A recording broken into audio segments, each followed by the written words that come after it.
अस्सलाम वालेकुम नाजरीन। आपने शहद की मक्खी को शहद बनाते हुए तो देखा होगा, लेकिन आप ये नहीं जानते कि एक शहद की मक्खी 1 किलो शहद बनाने के लिए कितना सफर करती है। जी नाजरीन, आज की इस वीडियो में हम आपको कुछ ऐसे ही हकायक बताएंगे। अगर आपने हमारा चैनल सब्सक्राइब नहीं किया तो हमारा चैनल सब्सक्राइब करें ताकि ऐसी ही दिलचस्प मालूमात आपको मिलती रहे। क्या आप जानते हैं कि शहद की मक्खी न सिर्फ दुनिया की सबसे मेहनती मखलूक है बल्कि हमारी जिंदगी में सबसे ज्यादा फायदेमंद भी है।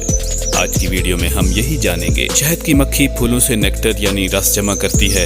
एक मक्खी दिन में दर्जनों नहीं बल्कि सैकड़ों फूलों पर जाती है। हैरत अंगेज बात यह है कि 1 किलो शहद बनाने के लिए तकरीबन 40 लाख फूलों का रस चाहिए। इस दौरान मक्खियां पोलिनेशन भी करती हैं, जिससे फसलें और फल ज्यादा उगते हैं। मक्खियां रस जमा करके अपने छत्ते में ले आती हैं और इस रस को अपने खास एंजाइम्स के जरिए शहद में बदलती हैं। फिर इस रस को शहद के खुलियों में महफूज कर लेती हैं। शहद को महफूज रखने के लिए मक्खियां खुलियों को वैक्स से बंद करती हैं। इसे मोम भी कहा जाता है। एक मक्खी अपनी पूरी जिंदगी में सिर्फ चाय के 1 चम्मच से भी कम शहद बनाती है। इसलिए 1 किलो शहद बनाने के लिए हजारों मक्खियां मिलकर काम करती हैं। मक्खियां एक दिन में तकरीबन 8 किलोमीटर तक का सफर तय करती हैं। गोया 1 किलो शहद बनाने के लिए मक्खियां जमीन के गिर्द कई चक्कर लगाने जितना सफर तय करती हैं। शहद कभी खराब नहीं होता।